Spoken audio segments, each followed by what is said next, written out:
김지의 돌직구쇼에 오신 여러분 반갑습니다. 김지입니다. 저는 오늘도 저희 돌직구쇼 오픈 스튜디오 앞에 나왔습니다. 통일교 내에 이 특검 내부와의 어떤 이른바 커넥션이 있는 거 아니냐는 의혹이 제기됐습니다. 특검이 압수수색하는 정보를 통일교 내부에서 누군가 사전에 알았던 건 아니냐라는 의혹이 특검 내부에서도 일었다는 겁니다. 이른바 특검 내에 첩자가 있었던 건 아니냐라는 의혹까지 제기되고 있습니다. 물론 아직은 의혹 단계입니다. 그래서 잠시 후에 이야기 나눠보겠습니다. 전 비가 오나 눈이 오나 매일 아침 이곳에서 여러분을 기다리겠습니다. 김지의 돌직구쇼 지금 라이브로 시작합니다. 잠깐만요.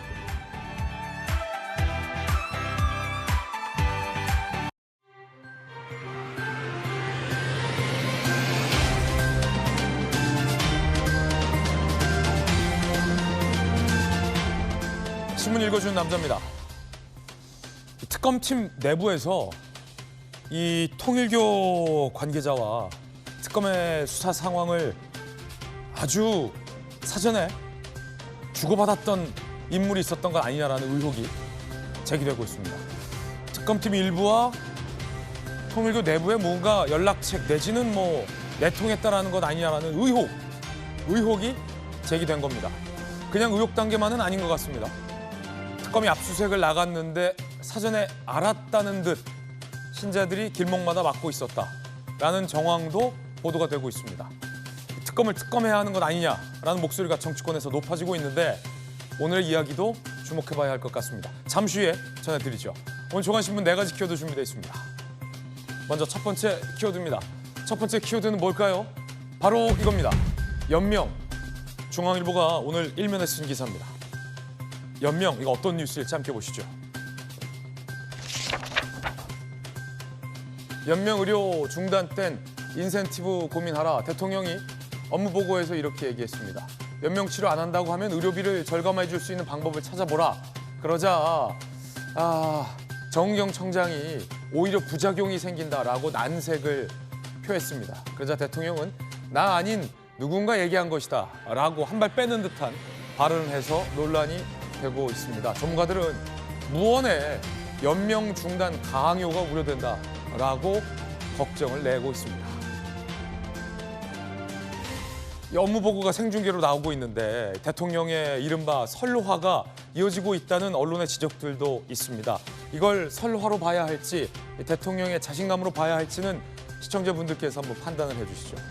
이어서 다음 키워드입니다. 두 번째 키워드는 낙방. 한국일보가 오늘 이면에 쓴 기사입니다. 어떤 기사인지 함께 보시죠. 인력 넘치고 AI에 치이고 문과 희망. 변회세도 갈 곳 없다. 변호사, 회계사, 세무사도 갈 곳이 없다. 회계사 수습기관 미배정 문제가 심각하다라는 얘기 나오고 있어요. 한두 명 뽑는데 수백 명이 지원했다는 거예요. 변호사들도 이렇게 된 지 오래죠. 전관 변호사들도 요즘은 사건 따기 힘들다 이런 얘기 나옵니다. 세무사들도 경쟁이 너무 치열하다라는 얘기 나오고 있습니다. 웬만한 세무 상담은 AI한테 해준다라는 얘기입니다. 문과생들은 이거 어디로 갑니까 이거? 기자에 지원하십시오 여러분. 취재할 것이 넘쳐납니다. 세상을 바꾸고 싶다면 채널A 기자에 지원하십시오. 이어서 다음 키워드입니다. 세 번째 키워드는 밥상. 서울신문 이면 기사입니다. 칠레 고등어, 아일랜드 소고기, 고환율이 바꾼 밥상 지도. 신규 원산지를 발굴하고 있는 대형마트들. 굿 아이디어입니다. 노르웨이 연어가 칠레 고등어로 바뀌고 미국 호주 소고기가 캐나다 아일랜드 소고기로 바뀌고 미국 스페인 돼지고기가 덴마크 네덜란드로 다양화되고 있다는 건 일견 환영할 만한 일입니다. 어떻게든 이 한국의 K 대형마트들은 찾아내는군요. 이어서 다음 키워드입니다. 네 번째 키워드는 단비. 조선일보 신명기사입니다. 산불 피해 복구, 시골엔 병원 선물, 고향사랑 기부가 단비됐다. 올해 모금액이 1,000억 원을 돌파했습니다. 고향사랑 기부는 정권을 떠나서 계속 이어져 오고 있는 좋은 사례입니다. 지자체의 재원 사정이 특히나 부족한 곳도 많은데 이렇게 기부를 하면 세금 공제 혜택도 받고 지자체의 답례품도 받을 수 있고 이렇게 시골엔 병원이 선물됩니다. 많이들 애용하시기 바라겠습니다. 한국인은 또 정 아니겠습니까? 지금까지 신문 읽어준 남자였습니다.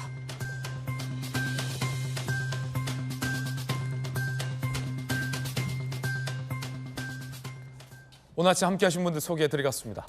걸어다니는 법전, 정법전 정혁진 변호사님, 그리고 검사 출신의 법사위에서 맹활약 중인 얼마 전에 피켓으로 러브 액츄얼리를 또 찍은 우리 곽규택 의원님 나오셨습니다. 안녕하십니까. 돌직구쇼의 안방마님, 우리 김유정 의원님, 그리고 개항의 아들 양태정 변호사님 나오셨습니다. 어서 오세요. 오늘도 돌직구쇼는 최고의 전문가들과 함께합니다. 첫 번째, 오늘의 핵심 뉴스부터 소개해드리겠습니다. 희한한 의혹이 제기됐습니다. 아직은 의혹입니다. 통일교 내부와 특검 내부에 내통망이 있는 거 아니냐라는 의혹, 정치권 조직적 접근, 특검 수사 상황 유출 의혹부터 짚어보겠습니다. 통일교 내에서 특검 간부와 연락을 주고받았던 것 아니냐라는 의혹이 제기됐습니다. 통일교 간부 A씨와 통일교 상부와의 내용이에요. 통일교 간부가 윗선에 이렇게 얘기합니다. 김건희 특검팀 간부 B씨와 수사 상황을 연락하고 있습니다. 김건희 특검 간부 B씨는 저 사람 모른다라고 부인한 상황입니다. 왜 이런 얘기가 나오냐? 지난 7월 압수수색 하루 전에 통일교 천정궁 앞 교인 총동원령 방어선이 구축돼 있다. 주요 거점 압수수색을 파악하고 대비한 정황이 보였다는 겁니다. 특검 내부에서도 아니 수사 정보 이거 새는 거 아니야? 라는 의혹이 문제가 제기됐었다라는 보도가 나오고 있습니다. 사실이라면 굉장한 정보력, 더 나아가 특검을 특검해야 하는 것 아니냐라는 야당의 비판도 거세질 수 있는 지점으로 보입니다. 이런 거 검사 출신이 오늘 또 나오셨잖아요. 곽규택 의원님, 어때요? 수사기관 입장에서 비밀리에 전격적으로 압수수색을 촥 나갔는데 갔더니 마치 언제 어디로 압수수색이 올 것을 미리 알았다는 듯 촥 인간 방어망이 돼 있다, 곳곳이. 예. 그러면 수사기관 수사 지휘하는 입장에서 어떤 심정입니까? 그러니까 이게 수사의 기초 중에 기초죠. 그런 압수수색을 집행하는 일자 같은 것은 수사의 극비 중에 극비 사항이기 때문에 네. 정말 압수수색을 담당하는 그 라인에서만 압수수색 영장 발부 사실을 알고 있고요. 집행 나가는 당일 새벽 이때만 수사관들에게 통지를 하고 바로 팀을 짜가지고 바로 내보내요. 나가는 거거든요. 네. 그런데 이런 정보가 미리 압수수색을 당하는 쪽에 제공이 됐다, 알고 있다. 이것은 정말 심각한 문제죠. 지금 민중기 특검에 대해서 특검을 해야 한다 하는 여론이 높고요. 네네. 실제로 지금 민중기 특검에 대해서 특검을 하는 법안까지도 발의를 할 예정입니다. 그런데 민중기 특검에서 굉장히 이런 내부적인 어떤 관리조차 소홀했다. 그래서 압수수색 대상이 이런 것을 미리 알고 대비를 했다. 만약에 이렇게 뭐 압수수색 현장에까지 사람이 동원될 정도라면은요, 이미 그 안에 있던 압수수색 대상물들, 증거물들에 대해서는 이미 정리가 됐을 가능성이 높다고 봐야겠죠. 예, 그래서 이것은 수사의 정말 기초를 망각한 잘못된 것이고, 실제로 특검을 통해서 민중기 특검의 내부 간부라고 하는 그 위법한 행위를 한 사람까지도 확인을 해봐야 되는 그런 상황이라고 생각을 합니다. 네. 아직은 뭐 사실로 단정할 수 없는 그런 의혹 단계인데 특검 내부에서도 이런 문제 제기가 있었다라는 보도를 보면 뭔가 이상하다라는 얘기가 특검 내부에서도 오고 갔다라는 건데, 정혁진 변호사님, 네네. 안 그래도 특검이 압수수색 가서 280억 현금 보고 그냥 금고문 닫았다, 이 논란도 한 차례 있었잖아요. 네. 그리고 얼마 전 경찰 이 여권 인사 의원실에 압수수색 갔는데 2시간 반 정도 늦장 압수수색을 벌여서 뭐 파쇄기 소리가 들렸다, 이런 의혹도 제기됐었잖아요. 그런데 지금 이 특검의 내부에 만약에 통일교와 이런 압수수색 같은 비밀 정보까지 주고받는 그런 채널이 있었다라면 과연 이 특검의 수사가 공정하게 잘 이루어질 건지에 대해서 담보할 수 있는가, 이런 질문 드릴 수밖에 없을 것 같은데 어떻게 보십니까? 글쎄, 이건 제가 노파심이고 그다음에 이 생각이 제 이러한 그 의심이 틀리기를 진심으로 바라는데, 객관적으로 어떤 일이 있냐면요. 지금 특검은 민중기 특검 아니겠습니까? 네. 특검보가 몇 명이 있는데 그 중에 하나가 박상진 특검보예요. 근데 박상진 특검보가 곽규택 그 의원님처럼 검찰 출신입니다. 그래서 뭐 차장 검사까지 하고 고양지청장까지 했던 그런 분인데 네네. 이제 이분이 고양지청장 마치고 2022년 8월부터 그 법률사무소의 대표 변호사가 됐어요. 그런데 그 법률사무소를 누가 선임을 했었는가? 통일교에서 선임을 했었거든요. 통일교에서 선임한 변호사가 유명한 변호사들 여러 명 선임했었습니다. 지금 이재명 정권의 초대 민정수석이었던, 그다음에 이재명 대통령과 사법연수원 동기였던 오광수 변호사를 그 선임했었잖아요. 그러다가 무리가 생기니까 그만뒀는데 또 누구를 선임했었냐면 검찰총장 출신의 김오수 변호사를 선임했었단 말이에요. 그런데 김오수 변호사가 박상진 특검보하고 같은 사무실에서 같은 대표 변호사하고 있고요. 그다음에 제가 조금 전에 그 사이트 들어가서 봤더니 이름이 같이 올라가 있어요. 김오수 대표 변호사 쭉 있고 그 밑에 박상진 대표 변호사 아직도 나와 있습니다.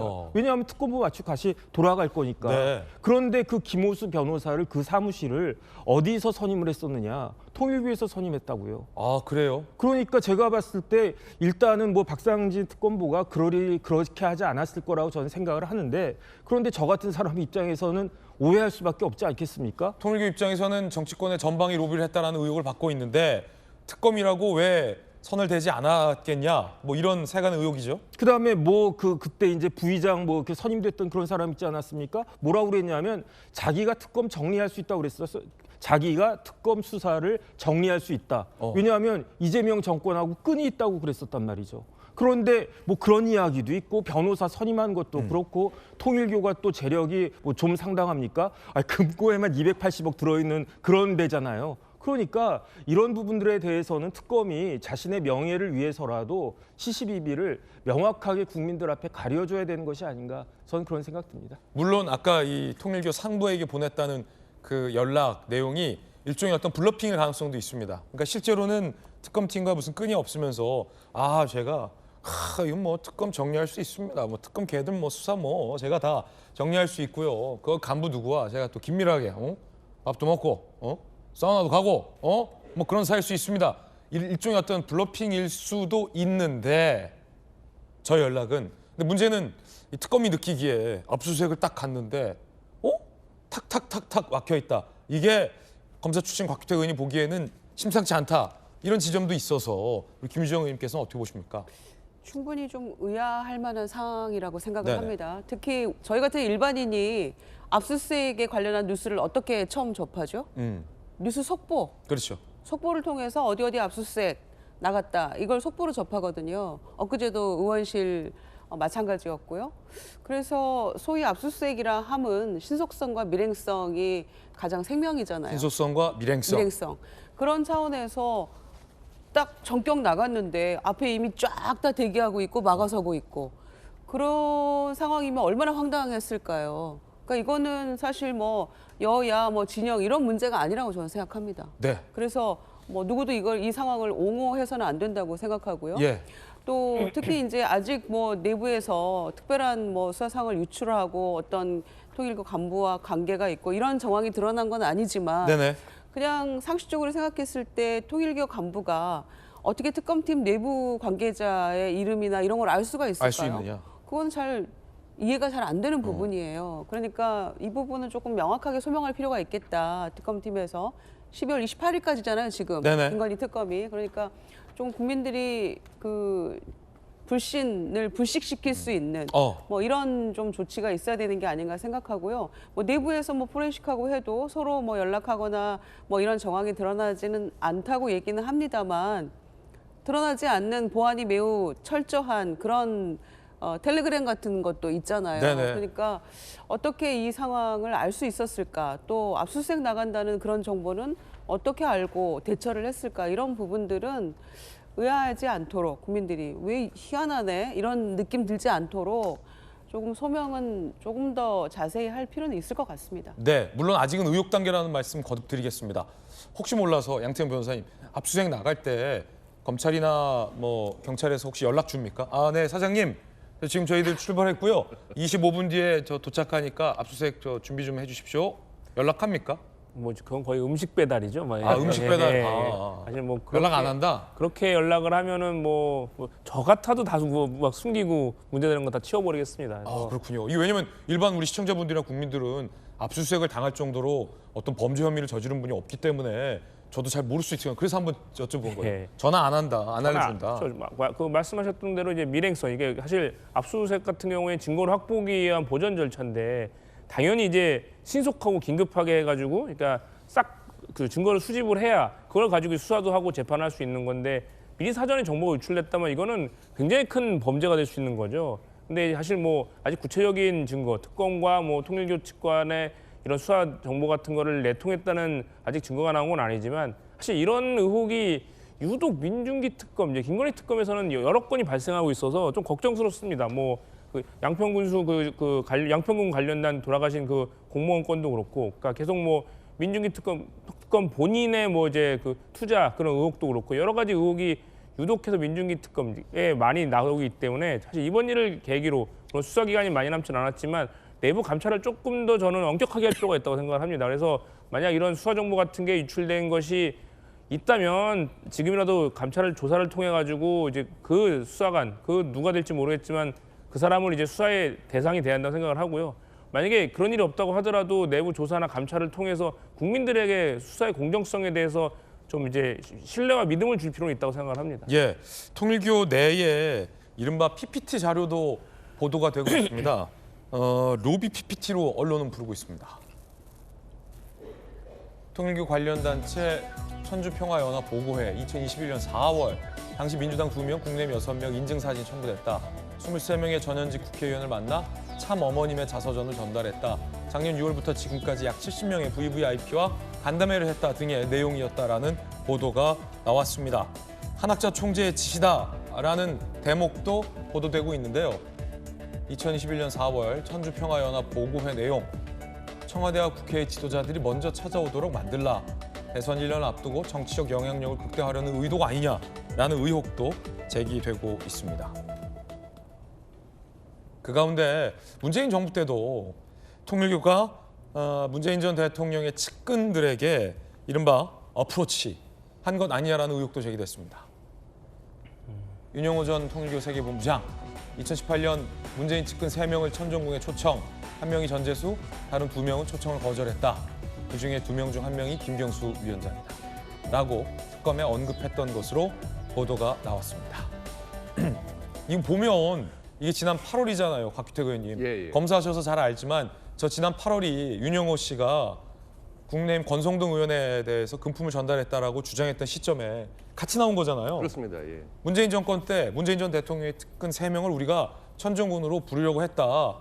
1명은 전재수 의원이었고 와서 시계도 주고 돈도 줬다. 이렇게 진술한 거고 다른 2명 더 있었는데 그중에 1명이 김경수였다. 김경수는 거절했다.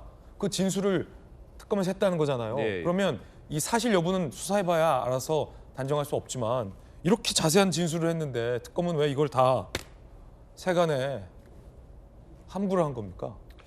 그러니까 이게 지금 민중기 특검에 대해서 빨리 특검이든 수사를 해야 되는 이유가 특검해야 된다? 예. 지난 8월 달에 지금 국민의힘의 권성동 전 원내대표가 구속된 그 발단이 된 바로 그 윤 본부장의 진술 그리고 통일교의 뭐 일부 내부 문건 이게 다 같은 거거든요. 네네. 그런데 지금 더더군다나 문제는 전재수 장관에 대해서는 정치자금법 위반으로 봤을 경우에 그것이 이번 9월 달이면은 시효를 도과했을 가능성도 있단 말이에요. 그래요. 그런데 8월 달에 이미 관련된 진술을 확보하고 국민의힘에 대해서는 수사를 진행하고 이 민주당 쪽 인사에 대해서는 수사를 진행하지 않고 뭉개뒀는데 그 사이에 공소시효가 도과했다. 이러면 굉장히 큰 범죄거든요. 특검에서는 그 이유에 대해서 김건희 특검이기 때문에 김건희 여사와 관련이 없다고 봤다라고 좀 주장하는데 그렇게 봤다면 아무리 좋게 해석을 한다 하더라도 그 당시에 수사하는 과정에서 이러한 진술이 나왔고 그래서 우리는 권성동 대표에 대해서는 구속영장을 청구를 하지만 이 사건에 대해서는 우리가 수사 권한이 없으니 지금 즉시 경찰에서라도 수사를 하라. 예. 이렇게 이첩을 그 당시에 했어야 맞는 거죠. 그게 수사기관의 의무입니까? 그렇습니다. 도덕이에요? 특히 공소시효가 지금 한 달 있으면 도가될 수도 있는 사안을 발견을 했는데 그렇다면 이것은 분명히 경찰이든 다른 수사기관에 이첩을 했던 게 맞는 거죠. 즉시 이첩해야 된다. 그러니까 예, 예. 검사를 오래 하셨고 부장검사 하시잖아요. 예. 사실은 검찰 내에서 수사 잘하기로도 소문났잖아요. 엘리트였잖아요. 범죄를 발견했는데 특별수사기관이 출범된 목적이 맞지 않다라고 판단되면 즉시 범죄 혐의를 보면 수사할 수 있는 다른 수사기관에게 수사가 잘 되도록 이첩해야 한다. 이게 수사기관으로서의 도덕이자 의무다. 그렇습니다. 특히 공소시효가 수사기관에서 그 내용을 알고도 공소시효를 도과시켰다. 이건 있을 수가 없는 일이고요. 그렇게 했다면 수사 담당자는 당장 사직을 하고 수사를 받아야 되는 상황이거든요. 그러니까 이런 일이 생겼다는 것 자체가 굉장히 편파적인 수사를 했던 것이다 하는 것을 알려주는 것이고요. 특히 이거 지금 뭐 여야 정치권 할 것 없이 뭐 관련돼 있던 사람들의 이야기는 나오지만 금품을 받았다 하는 것은 이제 범죄 영역으로 가는 것이거든요. 네네. 그렇다면 특검에서 이것을 뭐 관련 사건이 다 아니다를 따지기 전에 당장 수사를 진행했어야 맞는 사안이다 이렇게 보는 거죠. 그런가 하면 이 통일교의 로비 의혹은 여야를 가리지 않는다라는 지적이 지금 제기되고 있는 거잖아요. 김규환 의원에게 금품을 전달했다. 임종성 의원에게 금품을 전달했다는 의혹도 함께 제기되어 있습니다. 당사자들은 반박하고 있는데 김규환 의원이 2021년 통일교 행사에서 노래를 한 장면도 회자되고 있습니다. 들어보시죠. 대한민국 국회 제20대 헌정회장 김기환 다시 한번 인사 올리겠습니다. 저는 우리 본부장님 노래 듣고 깜짝 놀랐습니다. 어떻게 저리를 노래를 잘하실까? 아마 한학자 총재님의 축복을 주셔서 노래를 그렇게 잘 부르지 않나 생각 들었습니다. 오늘 세계 평화에 한 배를 탔는데 어디 노래 한 곡 빠져도 되겠습니까? 한번 불러볼까요? 해 띄워라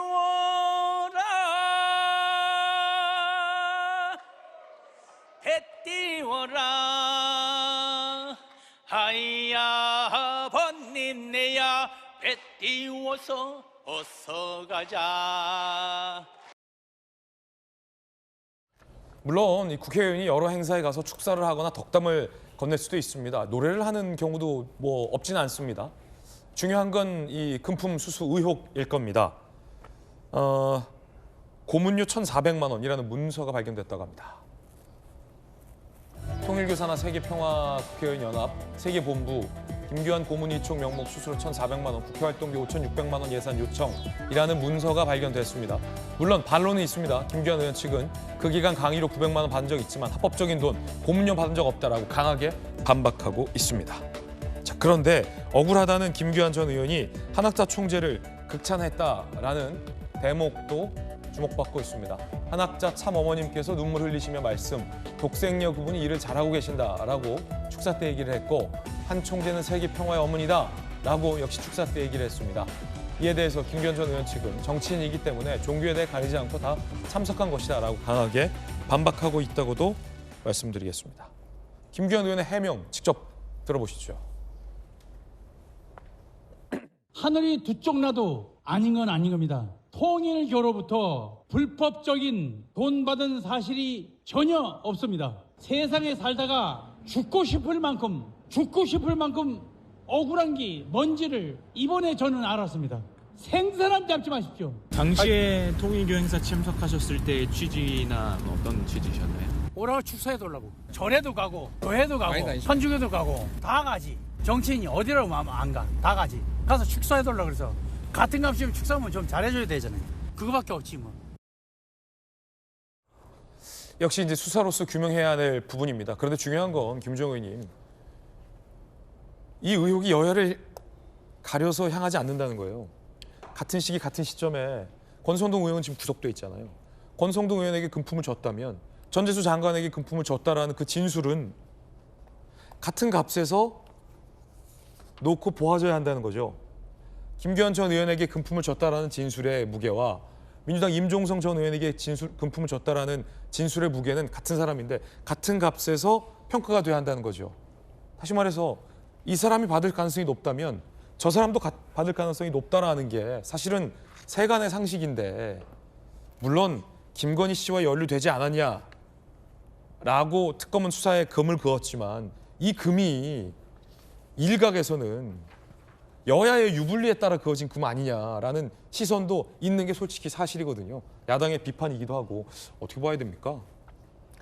일단은 지금 현재 여당 전현직 의원들의 이름이 거론되기 시작한 건 12월 5일, 6일 막 그 무렵이었던 것 같아요. 그런데 다행스러운 것은 그나마 불행 중 다행이라고 해야 될지 모르겠습니다만 특검에서 사건 번호 부여한 거는 그 보도되면서 막 와글와글 해지기 훨씬 전에 부여를 했다는 거죠. 그러니까 적어도 이거를 뭐 완전히 은폐하려거나 이런 의도는 없었다는 것은 적어도 드러났다고 생각을 해요. 그런데 아쉬운 점은 8월에 이 진술을 다 들었을 때 여야 가리지 않고 이렇게 이름들이 툭툭 튀어나왔을 때 그때 특검의 수사 대상이 아니라고 정확하게 판단을 했다면 이건 바로 국수본으로 당시에 이첩을 하는 게 저는 맞았다고 생각을 해요. 네네. 그런데 이렇게 늦어진 거에 대해서 의심받고 있잖아요. 그러니까 이 부분을 특검이 어떻게 이 늪에 빠져서 헤어나오려고 하는 건지 그거는 조금 우려가 되는 부분이에요. 그러니까 지금에 와서 문제가 되는 거는 이제 공소시효 문제 아니겠어요? 네네. 그러니까 단순 정치자금법이었다고 한다면 7년은 이미 지나갔을 수도 있는 거기 때문에 이 중에 한 건이라도 공소시효가 도과된 그런 상황이 나와버린다면 특검으로서는 비판을 피할 길 없다고 저는 생각을 해요. 예. 그러니까 지금 중요한 거는 이제 받은 액수가 중요한 거 아닙니까? 그러니까 이게 3천만 원이 넘는지 안 넘는지 뭐 시계를 받았다면 시계까지 포함해서 시계 값이 또 중요할 수도 있을 것 같아요. 그렇군요. 모델에 따라서 3천만 원이 넘는 것인지 1억이 넘는 것인지 그 중간인 것인지 여기에 따라서 10년이 될 수도 있고 15년 될 수도 있기 때문에 이 사실관계 일단 금품을 받았는지 액수 사실관계가 중요하고 그다음엔 이 액수 플러스 뭐 고가의 어떤 귀금속을 받았다면 그것까지 합한 금액이 얼마인지가 사실은 가장 중요한 쟁점이 돼버린 거예요. 그래서 특검이 저는 실수였다고 생각해요. 빨리 넘겼어야 이런 의혹으로부터 의심으로부터 벗어날 수 있었을 텐데 사실은 불신에 빠져버린 셈이 돼버린 거죠. 그래서 이 부분을 네. 이제는 국수본에서 정말 신속하고 정확하게 잘 수사해 주기를 기대하는 그 길 외에는 현재는 없는 것 같아요. 경찰이 사건을 뒤늦게 이첩받았습니다. 특검으로부터 논란이 제기되고 난 이후에 이첩받았습니다. 전재수 의원실을 압수수색했는데요. 통일교 초청장을 확보했다라는 얘기가 나옵니다. 통일교로부터 현금 2천만 원, 명품 시계 등 수수 혐의를 받고 있는데 압수수색 당시 통일교 초청장, 통일교 측에 보낸 축전을 확보했는데 명품 시계는 확보하지 못했다고 합니다. 전재수 의원 측은 축전은 부산 주민들에게 의례적으로 보낸 것이다 라고 반박하고 있다는 말씀도 드리겠습니다. 더 나아가서 통일교 특별 보고에 이런 일정이 발견됐다는 보도가 나왔습니다. TM 일정 전재수, 윤 전 본부장이 작성한 한학자 총재 특별 보고, 2018년 12월 27일 전재수 미팅, 2019년 1월 7일 오후 2시 TM 일정 전재수 의원이라고 돼 있는데 여기서의 TM이 트루마더, 참 어머니, 한학자 총재를 의미한다라는 지적이 나옵니다. 전재수 의원이 한 총재까지 면담한 것 아니냐라는 의혹을 뒷받침해주고 있다라는 일정일 수 있다라는 얘기가 나옵니다. 자, 정혁진 변호사님, 어떻게 보십니까? 글쎄 일단은 뭐 현금 2천만 원은 현금에는 꼬리가 없으니까 그러니까 여기에 대해서 찾기는 어려울 것 같다는 생각이 들고요. 뭐 시계 그 명품 브랜드 있지 않았습니까? 그 시계가 발견된다라고 하면 전재수 전 장관은 굉장히 곤혹스러울 텐데 일단 뭐 그 시계는 발견되지 않은 것 같고요. 그런데 그럼에도 불구하고 전재수 의원이 통일교하고 연관되어 있다라고 하는 게 너무너무 많이 나타나고 있어요. 당장 일단 통일교 유관단체가 남북통일 그 국민연합이 있거든요. 남북통일운동 국민연합. 그런데 여기에 참석했다라고 하는 기록이 2018년에 6월 8일, 2019년에 2월 1일, 2020년에 3월 23일 이게 있고요. 그다음에 2018년 5월 27일에는 부산 백스코에서 열렸던 통일교 관련 행사에 전재수 의원 참석을 했는데 그때 누가 강연을 했느냐? 한학자 총재가 직접 와가지고 강연했다고 그랬고요. 그다음에 그 2018년 9월 10일에 특별보고 있지 않았습니까? 저거 말고 저기 나와 있는 거 말고 지금 이야기 나와 있는 게 특별보고가 있는데 어떻게 나왔냐면 얼마 전에 천정궁을 방문했던 전재수 의원이라고 그랬어요. 그러면 9월 10일 특별 보고니까 뭐 9월 9일이나 9월 8일이나 그 정도 되겠죠. 그 전재수 의원이 다시 부산으로 내려가가지고 자신의 지역구가 있는 부산으로 내려가서 거기 통일교 신자 500명이 모여 있는 그 부산 오지구 모임에 참석해서 축사를 했다라고 특별 보고서에 나와 있거든요. 그러면은 지금이 2025년 말인데 지금으로부터 한 7, 8년 전에 이런 일이 있을 거라고 알고 미리 가짜로 보고서를 만들었다는 이야기인가? 그건 말이 안 되잖아요. 거기에다가 지금 또 그 추가적으로 나온 게 12월 27일자에 또 저런 보고서 있다는 이야기 나와 있는 거고, 그 다음에 뭐 축전 보낸 것도 2021년 9월 12일에 축전 보냈다 뭐 이런 것도 또 나와 있는 거고, 여러 가지 것들이 굉장히 의혹이 심하기 때문에 이런 부분들에 대해서 전재수 의원이 그냥 무조건적으로 부인할 수가 있을 것인가, 저는 여러 가지로 좀 상당히 의심이 많이 된다, 이런 생각 할 수밖에 없지 않나 싶습니다. 정영진 변호사님 말씀하신 중에 만약에 이 모든 내용이 윤 전 본부장이 꾸며낸 거라면 7, 8년 전의 일을 지금 와서 꾸며냈을 리가 있겠냐라는 부분, 전재수 의원 이야기, 입장도 한번 들어보시죠.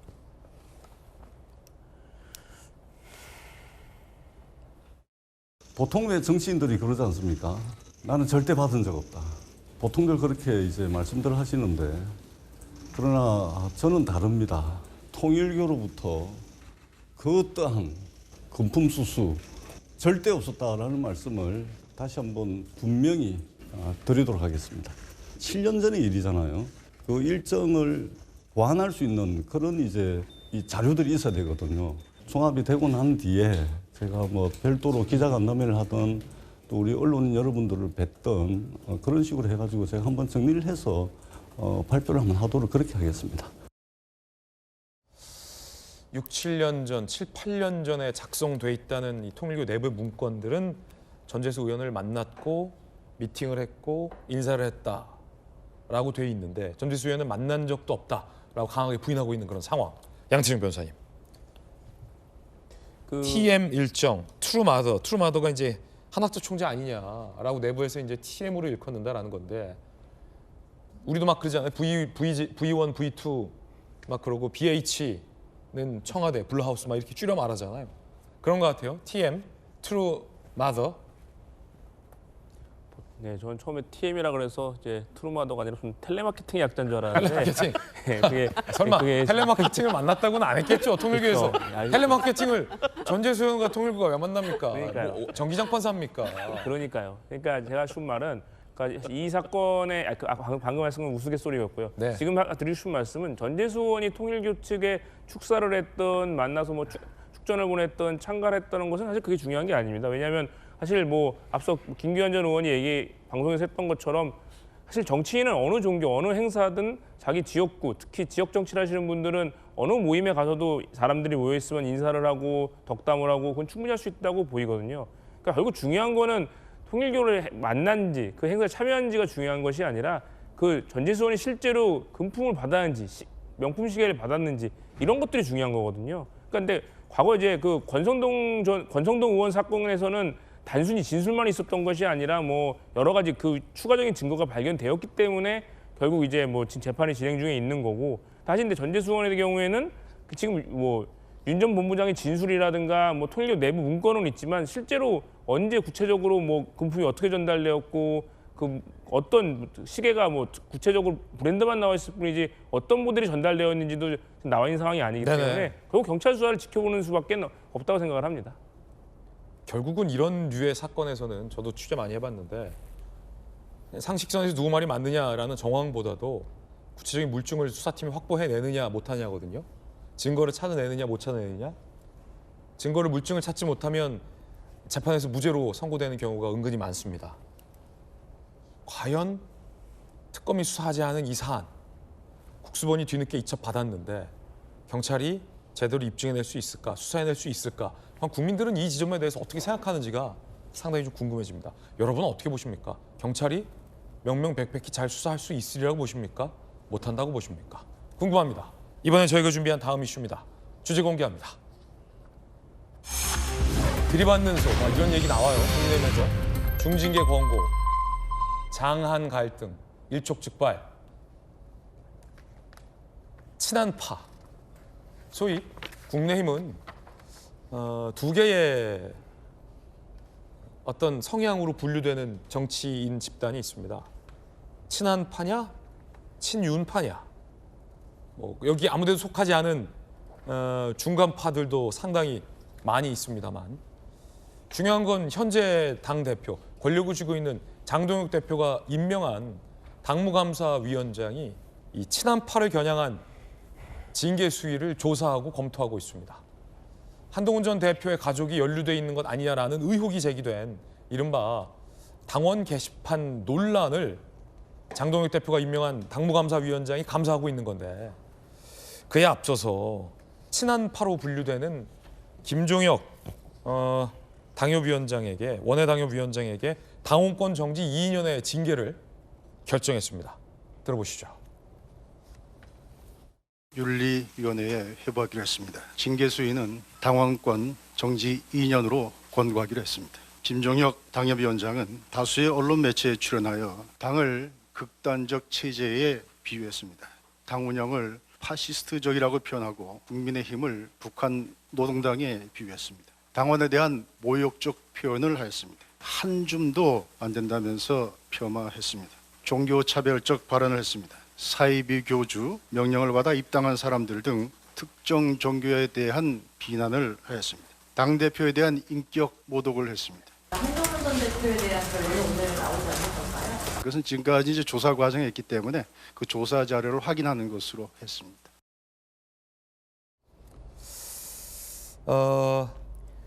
원외 당협위원장에게 당원권 정지 2년을 발동한다는 건 내년 당장 지방선거에서의 공천권을 앗아간다라는 뜻이고 사실상 원외 당협위원장으로서의 손발을 묶는다라는 의미라 상당한 중징계입니다. 자, 일단 뭐 때문에 이렇게 중징계를 내렸는지 또 좀 궁금한데 그 논란이 되는 발언이 지금 있나요? 논란이 됐던 국민의힘이 징계했던 그 발언 준비되어 있습니다. 지난 8월이죠. 들어보시죠.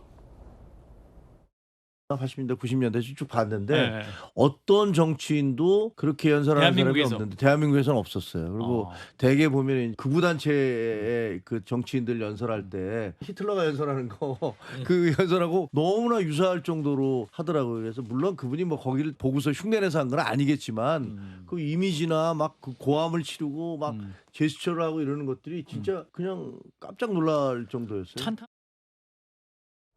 장동혁 당대표의 연설에 대해서 이렇게 표현했다라는 발언이 문제돼서 당원권 정지 2년이라는 중징계가 나온 겁니다. 김유정 의원님 어떻게 보십니까? 참 국민의힘이 어쩌다 이렇게까지 됐을까 싶은 생각이 들어요. 김종혁 전 최고위원의 저 발언에 대해서 윤리위원회에서 검토를 했었잖아요. 그때. 네네. 당시 여상원 변호사가 윤리위원장이었잖아요. 검토해서 이 정도는 당내 민주주의를 위해서 별 문제 없다라고 결론을 내렸어요. 장동혁 대표의 연설에 대해서 비판한 발언. 그렇죠. 저게 8월이었고 그 후에 아마 결론을 내렸는데 이걸 그러고 나서 지금 윤리위원장이 공석 아닙니까? 네. 그만두라고 한 거 아닙니까? 내년 1월 중순까지인가가 임기였는데 그만두라고 해서 지금 공석인 상황이고요. 지금 어제 장동혁 그 전 최고에 대해서 당원 자격 정지 2년 권고 결론을 내린 사람은 당무감사위원장이잖아요. 그럼 지금 윤리위를 구성해서 이 문제를 결론을 내야 되는 상황 아닙니까? 네. 그런데 이게 자격정지 2년까지 갈 상황인가요? 그리고 그 직전에 있었던 윤리위에서 이 문제에 대해서 크게 문제 없다라고 한 거 아닙니까? 특히 당내 어떤 구도, 권력 구도 갈등을 보면 김종혁 원외 당협위원장은 이 친한파로 아주 색채 강한 친한파로 분류되는 인물이잖아요. 그렇죠. 그런 점에서 이거는 신종 입틀막이다라는 얘기가 그래서 나오는 겁니다. 이 정도 얘기도 못하냐. 아니 사실 한동훈 전 대표의 당원 게시판 문제 가지고도 당시 그 친한파였던 장동혁 사무총장은 어떻게 얘기했어요.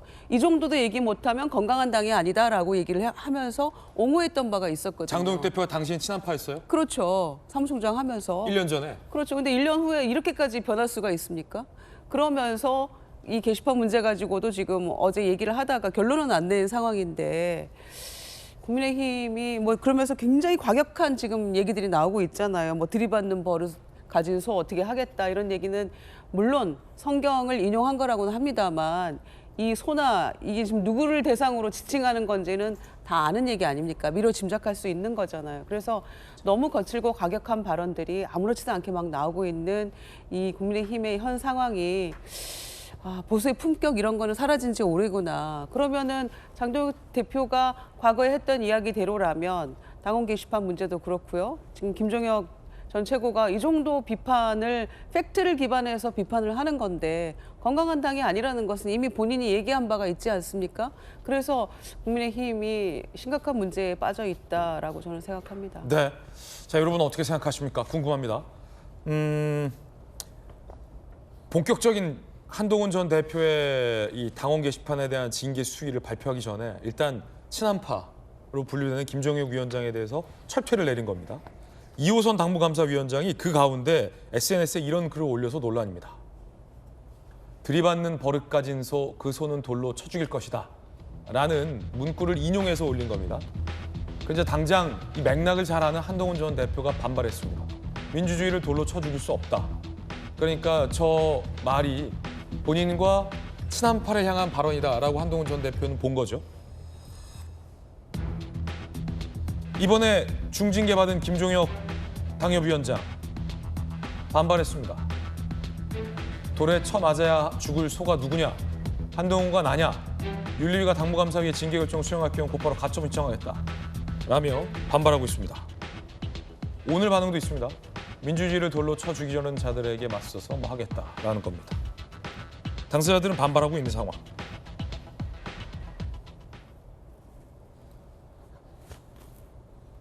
아직 한동훈 전 대표가를 겨냥한 이른바 이 당원 게시판 징계 여부는 결정되지 않았는데 그 어찌 보면 뭐 사전 예고판 같은 거죠.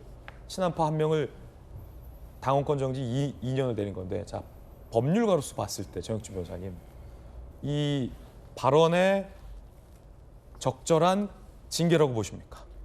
글쎄요, 뭐 법률가를 떠나서 시민의 한 사람으로 봤을 때 무섭다는 생각이 드네요. 일단 무섭다. 말 잘못하면 돌로 쳐 맞아 죽겠다는 이야기 아니겠습니까? 다행히 제가 국민의힘 당원이 아니라서 망정이지, 만약에 제가 국민의힘 당원인데 누구한테 들이받는 것 같은 그런 이야기하면 돌로 맞겠다는 거 아닌가? 죄 없는 사람이 뭐 돌로 치라 뭐 이런 이야기도 생각이 나는데 저는 어쨌든 돌 맞기 싫고요. 그다음에 이호선 그 위원장이, 당무감사위원장이 어떤 분인가 제가 찾아봤더니 변호사 출신이에요. 그다음에 지금 국민대 법대 교수하고 계시는 분인데 어떻게 법대 교수님이 저런 이야기를 갖다가 하나. 왜냐하면 김종혁 위원장 이야기한 게, 뭐 최고위원이 이야기한 게 뭐 약간 오바했다 이런 정도는 있을 수 있겠다라고 생각할 수 있는데, 국민의힘에서는 저 정도 이야기도 하면 안 됩니까? 저 정도 이야기하면 돌로 맞아야 됩니까? 당대표 비판하면 돌로 맞아야 되냐? 제가 봤을 때는요, 이거는 좀 심각한 문제 아닌가? 그럼 어떻게 민주주의 정당이라고 할 수 있겠는가? 저는 개인적으로 그런 생각을 하고요. 그다음에 이호선 교수님이 아마 국민대에 헌법 가르치실 텐데, 그런데 저런 마인드 가지고 헌법을 학생들한테 가르치나? 일단 그것도 조금 이상하다 그런 생각 들고, 기본적으로 어떤 생각 드냐면요. 적군이 앞에 있는데 당파 싸움하는 조선시대 보는 것 같아요. 임진왜란 앞에 우리나라 어땠습니까? 뭐 둘로 나뉘어가지고 한 명은 일본에서 그 외놈들이 쳐들어올 것이다 이렇게 이야기해서 방비하자 하고, 어떻게 외놈들이 우리나라 쳐들어오냐 이렇게 하고, 그러다가 어떻게 됐었습니까? 임진왜란 때 조선 망할 뻔했는데 지금 그 상황하고 국민의힘 상황이 뭐 크게 다른 것 같지 않다, 저는 그런 생각 듭니다. 네. 강한 비판, 개인적 견해 주셨는데요. 돌로 쳐 죽일 것. 양태경 변호사님, 이 글 어떻게 보십니까? 이호선 감사위원장의 글이에요. 들이받는 버릇을 가진 소 돌로 쳐 죽일 것이다 라는 어떤 문구를 어디선가 인용한 것 같아요. 그 이제 성경에 나와 있는 문구를 이제 인용한 걸로 알려져 있는데요. 근데 사실 저건 누가 봐도 이제 친한계, 특히 한동훈 전 대표와 한동훈 전 대표를 이제 따르는 이제 친한파를 겨냥한 말이죠. 친한파를 겨냥한 말이다. 예, 저거는 뭐 거의 모든 국민이 저렇게 해석하실 것 같고요. 사실 그리고 무엇보다 당무감사위원장은 뭐 일종의 이제 뭐 굳이 국가 구조로 보면 약간 검찰 역할을 하는 거고, 실제 그거를 이제 공고를 한 거고, 실제 이제 그거에 대한 징계 수위는 이제 윤리위원회가 결정을 할 텐데, 아무리 그렇다고 하더라도 전 위원장 역할을 하시는 분이 저렇게 과격한 말을 SNS에 공개적으로 하는 거는 전 매우 부적절하다고 생각을 합니다. 그리고 사실 저는 뭐 한동훈 전 대표의 뭐 그 게시판 그 혹은 좀 뭐 별도로 하더라도, 저는 뭐 김종혁 전 최고위원의 저런 발언은 충분히 민주주의에서 할 수 있는 발언이거든요. 특히나 그러니까 당내 민주주의가 지금 확립이 되어 있는 이 시대에 저런 발언까지, 그것도 뭐 굉장히 그래도 나름 완곡하게 비판을 한 거에 대해서도 저런 2년 정지를 한다는 거는 사실상 이제 당에서 나가라, 이제 어떠한 당직도 맡지 말라라는 거기 때문에 좀 굉장히 부적절하다고 생각을 하고요. 저걸 보면서 저는 이제 민주당 내에서는 이제 막 그 지금 막 그 당원들이나 지지자들이 굉장히 많은 표현을 하고 있는데 정말 국민에 비해서는 민주당이 훨씬 건강한 정당이구나라는 참 안타까운 안심을 했습니다.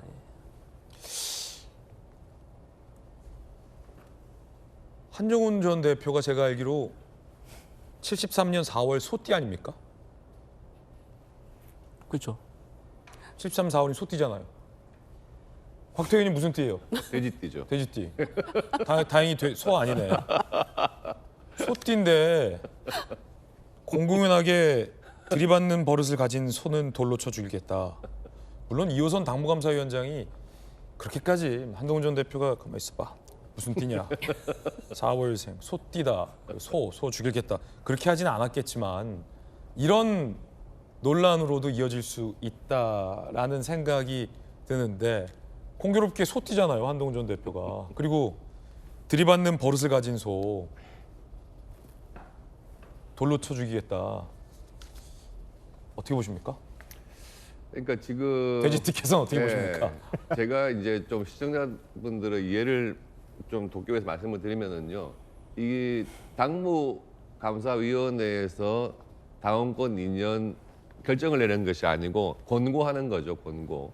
그럼 이게 윤리위에서 징계 결정이 돼야 되고 또 최고위까지 이게 승인이 돼야 됩니다. 근데 지금 첫 단계에서 이제 당원권 정지 2년이라고 된 건데 굉장히 중한 것이죠. 그런데 제가 지금 당내에서 여러 당직을 맡고 있기 때문에 뭐 이에 대해서 앞으로 절차가 진행 중인 상황에서 맞다 틀리다 말씀드리긴 힘들지만 저는 이럴 때 그런 생각이 들어요. 지금 국민의힘에서 다 총력을 모아가지고 사실 백병전을 벌이고 있거든요. 네. 지금 탱크에 정말 맨손 수류탄 들고 싸우는 기분인데 우리 사단본부에서 지금 우리 군사끼리 지금 총싸움이 벌어졌습니다. 사단본부에서? 예, 이런 말을 들었을 때 과연 백병전을 벌이고 있는 그 군인들이 어떨까요, 기분이? 힘이 빠져요, 진짜. 예, 그 말씀만 드리겠습니다. 네. 이호선 감사위원장이 인용한 성경 문구를 우리 제작진이 찾아서 올려줬습니다. 좀 표현이 쉬운 성경으로 번역이 된 문구군요. 출애굽기 21장 28절에 나오는 표현이라고 해요. 소가 남자나 여자를 들이받아서 죽였으면 그 소를 돌로 쳐서 죽여라. 그리고 그 소의 고기는 먹지 마라. 하지만 소의 주인에게는 죄가 없다. 은혜로운 말씀이네요. 그러니까 미친 소가 사람을 죽였으면 그 소는 마땅히 돌로 쳐서 죽여야 된다는 겁니다. 그리고 그 소 고기는 먹지 마라. 하지만 소의 주인에게까지 죄를 묻지 말라. 라는 어떤 자비의 말씀인데 소가 남자나 여자를 이란 말을 뺐어요. 들이받는 버릇을 가진 소. 그러니까 원문과도 좀 달라요. 그 글 다시 한번 띄워주시겠어요? 이호선 당무감사위원장의 글입니다. 그러니까 원문과도 좀 많이 달라졌네요. 김정우 의원님. 그러니까요. 그러면서도 이제 굳이 그런데 딱 듣는 순간에는 누구를 지칭하는지 다 알겠다니까요. 소띠잖아요. 예, 소띠일 뿐더러 계속해서 비판하고 그러니까 오죽하면 빨갱이라는 소리까지 들은 거 아닙니까? 누가요? 윤석열 전 대통령이 한동훈 전 대표에 대해서 빨갱이라고 한 거 아닙니까? 그거를 강호필 그 사령관이 또 전달을 했고요. 이제 그런 상황이니까 내부에서 소위 김종혁 전 최고위원에 대한 뭐 징계 공고라고는 합니다만은 이건 정치 생명 끝장내겠다라는 수준이에요. 2년이면 당협위원장 맡고 있는데 내년에 뭐 당협위원장 못하는 거 아닙니까? 그러면 지방선거 공천권은 당연히 없는 것이고. 지금 이호선 당무감사위원장의 블로그를 제가 보고 있는데 원문을 다 썼네요. 출애굽기라고 출처도 쓰고 원문도 다 썼네요. 네, 그래서 어제부터 성경 구절이다, 뭐 출애굽기의 구절이다는 얘기는 다 돌았던 이야기인데 그렇다 할지라도 그게 그 원문의 뜻한 바대로 해석이 안 되고 지금 당에서 징계하는 이 상황에 견주어서 해석이 되지 않습니까? 네. 그게 문제라는 거죠. 이게 과연 성경 구절 그대로의 의미인 것이냐. 그런 점에서 너무 과격한 방향으로 나가는 것 같아요. 장혁 대표는 계획이 있다고 얘기하고 변화할 거라고 얘기는 하고 있는데 뭐 당명도 바꾼다는 얘기까지 심지어 네네. 나오던데 그럼 뭐하냐 이런 식으로 징계하고 소위 본인도 마치 정적을 제거하려는 듯한 모습을 지금 국민의힘 내부에서도 당대표를 위시해서 보이는 그렇게 국민들 입장에서 해석이 된다면 이거는 문제가 있는 거죠. 그러자 친한파에서는 이런 얘기도 나옵니다. 불편한 목소리를 침묵시키려는 의도다라는 얘기도 나옵니다. 한지아 의원 친한파죠. 불편한 목소리를 침묵시키려는 의도다.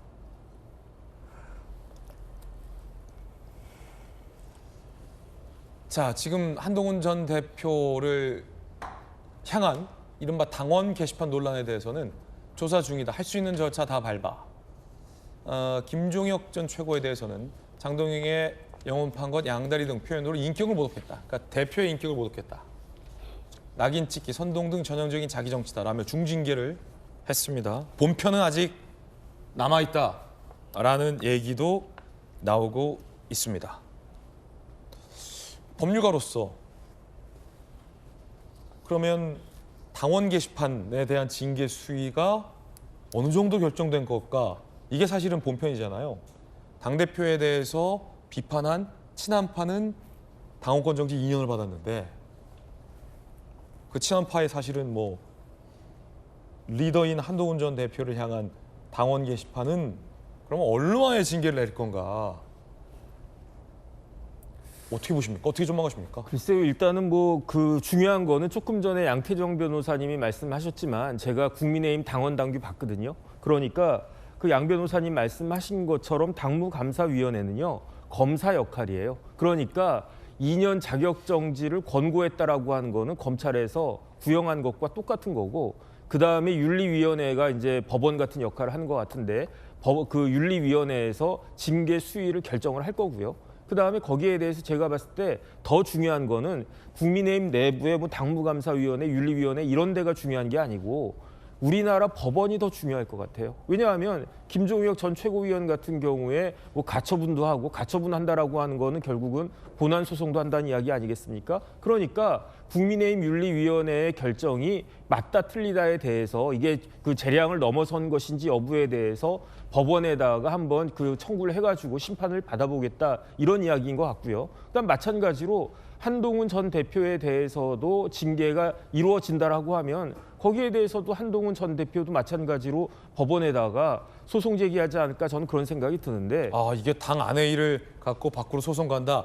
최악의 경우인데. 아니, 그런데 우리는 봤습니다. 국민의힘에서. 뭘 언제 봤냐면은 이준석 전 대표 쫓겨날 때 뭐 비슷한 거 많이 했었잖아요. 그래서 법원에서 결정이 어떻게 나오냐에 따라 가지고 반전이 있었고 또 반전이 있었고 그랬던 게 2022년 막 그랬었던 것 같은데 그런 것들이 한 내년쯤에 그 다시 되풀이되는 것인가? 저는요. 우리나라 제1야당이라고 하는 국민의힘이 이런 문제도 스스로 해결하지 못하고 결국은 법원에서 시시비비를 가리게 될 것 같은데 이런 정당에 국민들이 어떻게 마음을 줄 수 있겠는가? 저는 이제 내년 이제 지방선거 이제 6개월밖에 남지 않지 않았습니까? 과연 준비를 하고 있는 것인가? 그 국민의힘 리더십에 그야말로 지도부의 리더십이라고 하는 게 존재하는가? 그런 부분들에 대해서 많은 회의가 들지 않나 싶습니다. 중요한 건 이게 장동혁 대표 의중이냐 아니냐라는 겁니다. 분명한 것은 2호선 당무감사위원장은 장동혁 대표가 임명을 한 인물이고요. 또 최근 당직에 임명한 장동혁 대표가 최근 당직에 임명한 장해찬 씨도 한동훈 전 대표를 직접적으로 때렸습니다. 여의도연구원 부원장에 임명됐죠. 장동혁 대표가 임명했죠. 당원 게시판 문제를 언급하며 고름이다. 당내 오래된 고름 같은 문제를 짜내야 된다. 진상규명하지 않으면 고름이 안에서 더 깊어질 수밖에 없다. 한동훈 징계가 중요한 게 아니라 정치하기 어렵지 않나 싶다. 라고 얘기했습니다. 고름. 그 전 대표에 대해서 모욕하는 것은 징계감은 아닌가 보죠. 똑같이 라디오에 가서 한 분은 뭐 히틀러에 비유했고 한 분은 고름에 비유했는데 전 대표냐 현 대표냐 그 차이인 것 같아요. 그리고 웃기는 거죠. 아니, 현재 당대표에 대해서 건전한 비판도 못합니까? 그리고 국민들이 느끼기에도 장동혁 대표 너무 이상하다 이렇게 생각하고 있잖아요. 그러니까 전당대회 과정에서 보여줬던 모습은 적어도 표를 얻기 위해서 그러는 모양이다. 또 본인도 중도에 소구력 있는 매력적인 정당 만들겠다. 그렇게 해놓고 지금은 극우에 경도된 매력 없는 정당으로 가고 있는 거 아닙니까? 본인의 말을 빌리면 건강하지 못한 당으로 가고 있는 모습 아닌가요?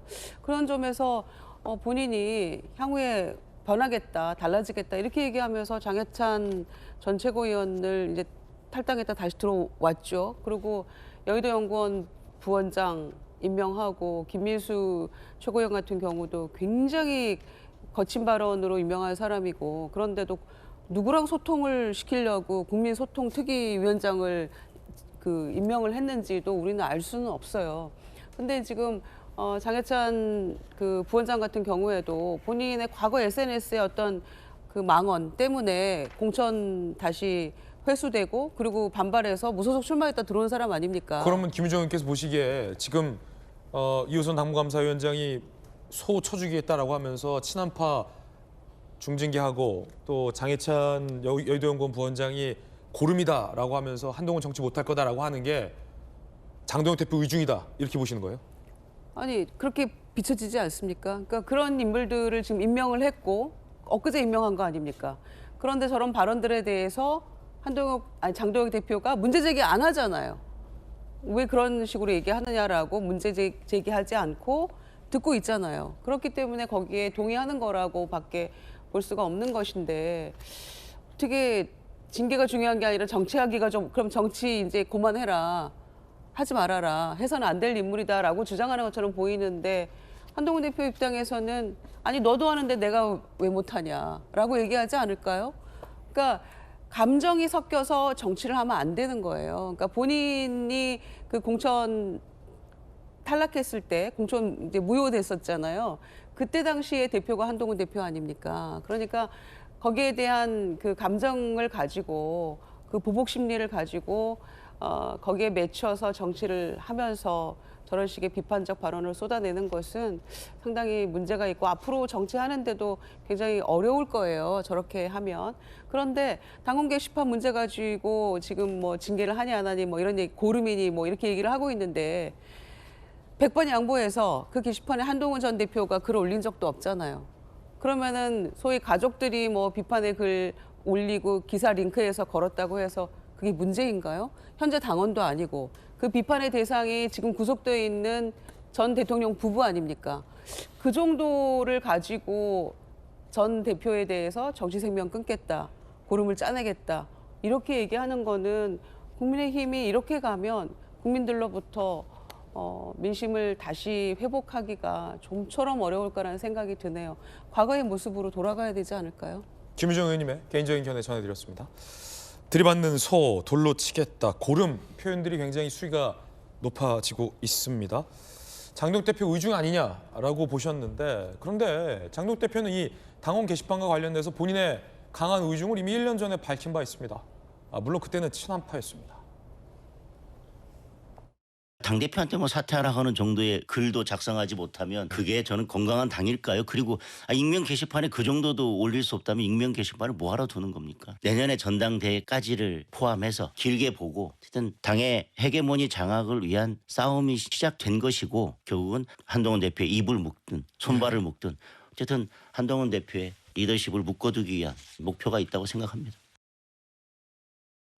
당내에서 당원 게시판을 갖고 한동훈 전 대표를 문제 삼는 건 한동훈의 손발을 묶으려는 정치적인 공격이다라는 취지로 장동혁 대표는 1년 전에 친한파였을 시절에 이 문제에 대해서 입장을 밝혔는데 공교롭게 장 대표가 임명한 두 사람이 친한파와 당원 게시판 문제를 고름에 빗대서 정치 못할 것이다라는 얘기를 하고 있습니다. 장 대표의 침묵은 이어지고 있는데 자 그럼 이게 징계가 필요한 수준이냐에 대해서 당내에서도 이견이 있습니다. 징계해야 한다는 분들도 있고요. 징계가 필요 없다는 분들도 있습니다. 당원 게시판에 윤석열 대통령 후보 내외를 원색적으로 비난하는 글이 게재가 됐어요. 한 후보의 가족이 범인인가 아닌가 그 대답을 우선 해보세요. 내 가족이면 내 가족이다 아니다. 저는 홍 후보님 계엄은 도망 다니시면서 게시판에 진심이신 거 보고 참 황당합니다. 예, 좋습니다. 아직도 아직도 윤석열 대통령과 김건희 여사가 아직도 성역이라고 생각하세요? 당원 게시판, 익명 게시판에서 대통령 부부와 당대표 비판하면 안 됩니까? 그렇게 해서 빠져나가지 말고 비난글 쓴 게 한우의 가족인가 아닌가 그거 아니면 아니라고 하세요. 저는 이렇게 말씀드릴게요. 당원들이 익명으로 보장돼서 게시판에 쓴 글에 대해서는 그런 거 확인할 필요가 없습니다. 말 안 하는 거 보면 가족 맞는 모양이네. 뭐 마음대로 생각하십시오. 그래요. 공교롭게 시점이 내년 지방선거와 국회의원 재보궐선거가 같이 치러지잖아요. 몇 개월 안 남았어요. 3월인가요? 3월이죠. 그러면 이 당원 게시판을 갖고 아까 장희찬 여의도원군 부원장 같은 경우는 정치 못하게 될 것이다. 고름에 비유했는데 무언가 징계가 나오면 당장 몇 개월 뒤에 있는 국회의원 재보궐선거, 지방선거 같이 치러지는 거기에 한동훈 전 대표를 출마 못하게 하려는 건 아니냐라는 논란도 지금 일고 있잖아요. 어떻게 보세요? 정말일까요? 그렇죠. 아무래도 당장 한동훈 대표 같은 경우에는 이제 내년 6월 아마 이제 지방선거보다는 이제 국회의원 재보궐선거에 출마를 해서 6월이요, 6월. 예, 6월. 6월이군요. 예, 6월, 3월 이제 지방선거가 또 같이 치러지는 국회의원 재보궐선거에 출마를 해서 그걸 통해 다시 원내 입성을 해서 정치를 재개하려고 하는 그런 의도가 이제 있을 거로 보이는데 여기서 이제 뭐 정말 뭐 당원 자격 정지 최소 뭐 6개월, 1년만 정도만 받아도 이제 사실상 출마도 어려워지고 그보다 약한 수준의 징계를 받는다고 하더라도 이제 페널티가 적용이 되기 때문에 그걸 이유로 어쨌든 공천을 안 줄 수도 있는 여러 가지 어쨌든 흠집을 내게 되는 거죠. 그렇기 때문에 사실 뭐 한동훈 전 대표에 대해서는 어떻게든 징계를 할 걸로 보입니다. 하려고 할 거고요. 근데 다만 이제 무엇보다 장동욱 전 대표가 작년에 말한 것은 사실 아무 문제가 안 된다고 얘기했는데 만약 이걸 가지고 또 징계를 한다고 하면 뭐 이제 그때는 맞고 지금은 틀리다. 무슨 영화 제목도 아니고 약간 이제 그 본인이 한 말에 대해서 이제 한 입으로 두 말 하는 그런 얘기가 되는 거거든요. 그렇기 때문에 사실 저는 뭐 익명 게시판이고 뭐 이게 범죄가 되는 모욕이라든가 뭐 명예훼손까지 되는 범죄 혐의가 있지 않는 한 저 당내에서 익명 게시판이나 저런 데서 저렇게 하는 거에 대해서 저게 누가 작성한 걸 뭐 추적해서 이미 약간 일종의 망신주기처럼 뭐 그 한동훈 전 대표의 가족들의 이름 실명도 거론되고 뭐 전화번호 뒷자리가 같다 이런 얘기까지 언급이 되는 거는 좀 굉장히 창피한 일이라고 보거든요. 그래서 지금이라도 그만뒀으면 좋겠습니다. 물론 아직 이 징계를 할지 안 할지 여부도 결정된 바 없다라는 말씀도 거듭 드리겠습니다. 이석영 국민통합위원장이 어제 장동혁 대표와 만났습니다. 앞에서 한마디 했다고 합니다. 들어보시죠. 반갑습니다. 오늘 좀 쓴소리를 하려 왔는데 문전박대를 당할 줄 알았습니다. 국민 통합에는 성역이 없습니다. 그러나 헌정질서 파괴 세력과는 같이 갈 수 없습니다. 같이 가서도 아니 됩니다. 장 대표님, 다수 국민의 뜻을 쫓아 정도를 가주십시오. 보수의 참된 가치를 회복하시고 보수 재건에 앞장서 주십시오. 이건 제가 진심으로 드리는 말씀입니다. 집토끼가 달아날까 그런 걱정 전혀 안 하셔도 됩니다. 저는 국민 통합에 있어서 먼저 손 내밀어야 할 쪽은 많은 것을 가지고 있는 다수 여당과 집권 여당이라고 생각합니다. 과거보다 더 발전된 미래를 보여주는 것, 그것이 진정한 사과와 절연이라는 생각을 가지고 있습니다. 진영 논리에 갇히지 않도록, 그리고 너무 극단적인 생각에 갇히지 않도록 저를 다시 돌아보고. 여러분 어떻게 생각하십니까? 이번엔 저희가 준비한 다음 소식입니다. 호주의 해변에서 무고한 시민 15명의 목숨을 앗아간 총기 난사 사건이 있었습니다. 당시 영상들이 추가로 공개되고 있는데 총을 겨누고 체포되고 하는 긴박한 순간이 고스란히 담겼습니다. 장하연 기자가 취재했습니다. 총소리를 들은 남성이 황급히 밖으로 나갑니다. 바깥 상황을 보니 주차된 차량 옆으로 경찰들이 몸을 낮춘 채 다리 위 용의자를 체포할 기회를 노리고 있습니다. 총을 든 남성의 이목구비가 선명히 보일 만큼 가까운 거리입니다. 호주 시드니 본다이 해변에서 발생한 총격 사건 당시 긴박했던 영상들이 추가로 공개됐습니다. 총격범이 바로 코앞에서 총을 들고 두리번거리는 일촉즉발의 상황에서 어른들이 아이를 달래기도 합니다.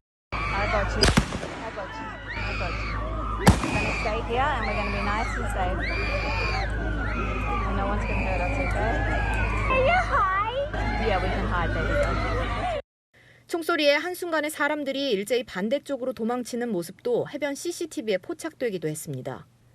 범인을 체포하는 과정에서 총격범과 같은 검은 옷을 입은 무고한 시민이 제압당하기도 하고 한 시민은 화가 난 채로 범인에게 발길질을 하는 등 혼란스러웠던 모습도 보입니다. 호주 경찰 당국은 이번 총기 난사 사건이 급진 무장단체 이슬람국가 이른바 IS를 추종하는 부자에 의해 자행된 테러라고 규정하고 구체적인 동기와 수법 등에 대해 수사를 이어가고 있습니다. 채널A 뉴스 장하연입니다. 강력한 남자와 함께 강력 사건의 이면을 추적해보고 파헤쳐보는 시간입니다. 돌직 강력반 시작하겠습니다. 엘리트 검사 출신의 김우석 변호사님 모셨습니다. 어서 오세요. 안녕하세요. 김 변호사님과 함께 풀어볼 첫 번째 강력 사건부터 만나보시죠.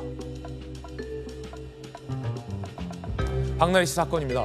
박나래 씨가 어제 영상으로 입장을 공개했습니다. 매니저들에게 폭언과 갑질을 했는지 주사 이모와 링거 이모를 통해서 불법 의료 행위를 한 게 맞는지 아닌지 과연 박나래 씨는 입장을 밝혔을까요? 들어보시죠. 최근 제기된 사안들로 인해 많은 분들에게 걱정과 피로를 누린 점 무겁게 받아들이고 있습니다. 사실관계를 차분히 확인해야 할 부분들이 있어 법적 절차를 진행 중에 있습니다. 그 과정에서 추가적인 공개 발언이나 설명은 하지 않도록 하겠습니다. 이 선택은 누군가를 비난하거나 책임을 따지기 위한 것이 아니라 감정과 개인적인 판단을 배제하고 절차에 맡겨 정리하기 위한 판단입니다. 더 이상의 논란을 만들지 않기 위해 이 영상 이후로는 관련 말씀을 드리지 않도록 하겠습니다. 김우석 변호사님. 네. 사실은 이게 어려운고 복잡한 사건이 아닌데 네, 맞습니다. 뭐 입장 차이가 있거나 법률적인 시각 차이가 있는 문제도 아니잖아요. 네. 예를 들어 갑질이냐 아니냐 이건 박나래 씨가 다퉈볼 여지가 있다고 쳐도 불법적으로 의료 시술을 받았냐 아니냐는 박나래 씨 본인이 가장 잘 알고 있는 거 아닙니까? 근데 입을 닫았어요. 어제 영상에서도 기다 아니다를 얘기하지 않았기 때문에 공권력, 수사력이 지금 투입돼야 될 상황이잖아요. 네. 본인이 제일 잘 알고 있는 문제 기다 아니다만 얘기하면 되는 건데 아무 입장을 결국 밝히지 않았습니다. 네. 이게 어떤 법적으로 어떻게 좀 봐야 됩니까? 일단 박나래 씨가 되게 비장한 표정으로 이야기를 하시는데 네. 뭐가 사실인지는 한 말씀도 말씀을 안 하시는 것 같아요. 그러니까요. 그래서 이제 자기가 겪은 일이어서 자기가 당사자인데 사실관계를 좀 확인할 일이 있다 이렇게 말씀을 하시니까 이게 뭐지? 이런 생각이 사실 들어요. 이게 언뜻 생각해 보면 뭐 불리한 말 안 하려고 하는 거 아니야? 이런 느낌마저 주는 게 좀 있습니다. 근데 이게 보면 이제 정치인 사건도 그렇고 유명인 사건도 그렇고 자기한테 이제 불리한 일이 있을 때 어떻게 대응할 건가 이런 약간 박나래 씨가 지금 그렇다는 것까지는 아니지만 일반적인 얘기를 하면 일단 사과를 안 하시는 부분이 있고 사실관계에 대해서 언급을 안 하시는 경우가 있습니다. 네네. 이러면 어떻게 되냐면 결국 법정 싸움으로 가게 돼요. 그렇죠. 법정 싸움으로 가게 되면 판사나 검사는 진실이 뭔지는 몰라요. 그러면 어떻게 되느냐? 증거. 진실이라고 판단이 어떻게 되는가가 중요한 거고 진실에 대한 판단은 뭘로 하느냐? 주장하고 입증으로 합니다. 네. 그러면 이게 결국 그 당사자보다는 어떻게 생각하면 변호사의 실력에 따라서 진실 여부가 어떻게 판단될지가 달라질 수 있어요. 그러면 이제 자기가 실제로 잘못했어도 뒤집어질 수도 있는 거죠. 그렇죠. 그리고 여기에 또 하나의 전략이 숨어 있습니다. 만약에 자기가 법정 싸움에서 졌어요. 그러면 이렇게 얘기하면 됩니다. 법의 판단에는 뭐 존중하지만 난 억울하다. 이렇게 얘기를 하면 나중에 복귀할 수 있는 이런 토대가 되기도 하거든요. 박나래 씨가 지금 이렇다는 얘기는 아닌데 이런 전략들이 이제 정치인이라 뭐 꽤 유명인들 중에 이렇게 하시는 경우가 있기는 있더라고요. 근데 저는 사실 좀 궁금하긴 한 게 이렇게 억울한데 말씀을 안 하실까? 그리고 본인이 당사자인데 뭘 확인해야 될까? 이런 게 좀 궁금하기는 합니다. 네. 아니 간단하잖아요. 주사 이모나 링거 이모를 통해서 불법적으로 링거를 맞았다. 병원 가서 맞지 않고 불러다 맞으면 불법이에요. 네. 근데 변호사 소속사 통해서 왕진 진료 이상한 얘기들 했잖아요. 본인이 제일 잘 알잖아요. 네. 집에서 차에서 오피스텔에서 링거 맞은 적 있는지 처방전 없이 다른 사람 이름으로 대리 처방한 사실이 있는지 없는지 의사가 아닌 거 알면서 맞았는지 아닌지 이거 뭘 더 확인합니까? 본인이 한 거. 제발이요. 그러니까 약간 이런 느낌으로 들어요. 이게 수사하다 보면 묵비권을 행사하는 분들이 있어요. 네. 수사 단계에서는 묵비권 행사하고 법원으로 가서 검사의 신문에는 묵비권 행사하다가 변호인이 증인 신문하면 막 열심히 이야기하는 이런 경우들이 있거든요. 이게 뭐 꼭 그렇다는 건 아닌데 약간 좀 연상되는 부분이 있긴 있습니다. 네. 박내리 씨가 가장 잘 알고 있는 이슈와 논쟁에 대해서는 단 한마디도 박내리 씨는 밝히지 않기를 선택했다. 법적으로는 그 뒤에 이런 어떤 전략적 의도가 있을 수 있다는 해설도 흥미롭습니다. 자, 결국 박내리 씨가 침묵하면서 이 주사 이모 의혹은 수사기관에게 맡겨졌습니다. 그런데 주사 이모 A 씨가 의료법 위반 등의 혐의로 고발됐어요. 식품의약범죄 중점의 검찰청, 각종 의학사건 전문으로 수사하는 서울 서부지검에서 경찰에서 관련 수사가 진행되는 점을 고려해서 사건을 경찰로 내려보냈다. 경찰청 고소고발 6건 수사 중인데 이거는 변호사님 왜 검찰이 경찰한테 사건을 준 거예요? 이거는 뭐 이상하다고 생각할 수는 좀 없고요. 네. 이게 통상적인 처리입니다. 그러니까 이게 무슨 대단한 불법이라든가 중요한 사건은 솔직히 아니라고 생각이 들거든요. 검찰 입장에서 바라봤을 때는 이게 뭐 이렇게 어렵거나 꼭 검사가 수사해야 될 만한 사건이라고 생각하지 않았을 거고. 쉬운 사건이다. 뭐 어떻게 생각해 약간 뻔한 사건일 수도 있는 거죠. 뻔하다. 이거 네. 김우석 변호사님이 만약에 수사한다면 이거 금방 수사됩니까?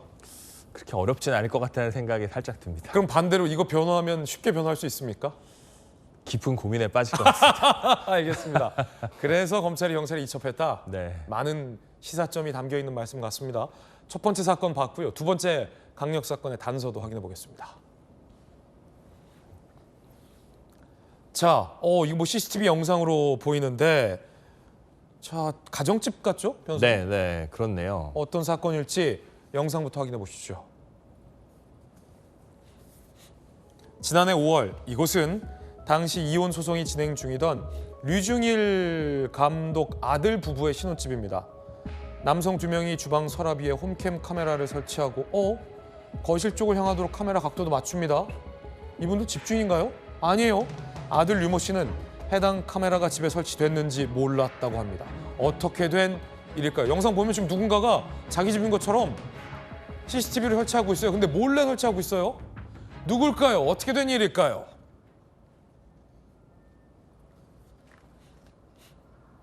사돈집에서 설치했다고 합니다. 야, 이거 진짜 경악스러울 일인데 전 남편은 신혼집에 물건을 찾으러 왔다가 홈캠을 발견했습니다. 감시 목적으로 동의 없이 몰래카메라 설치했다며 경찰에 고소했습니다. 전 부인과 전 처남을 말입니다. 전 처남, 전 장인 통신비밀보호법 위반으로 기소가 됐습니다. 변호사님, 일단 이거 뭔 사건이에요? 이게 이제 되게 한마디로 얘기하면 이게 이제 도청입니다. 도청. 도청이에요? 예, 그러니까 원래 이제 대화하는 사람들 간에만 그거를 들을 수 있는 건데 대화하는 사람이 아닌 제3자가 그거를 몰래 들으면 이게 도청인 거죠. 이게 이제 법률적으로는 통신비밀보호법 위반이라고 하는 거고, 그러니까 대화자 간에서야 뭐 당연히 다 내용을 알겠지만 두 사람 대화하는 걸 왜 제3자가 들어요? 근데 그게 공개된 게 아니라 사적인 거예요. 이건 들으면 안 되는 거거든요. 이게 이제 사생활의 비밀을 보호하는 거고요. 이거를 함부로 들으면 이게 도청인 거죠.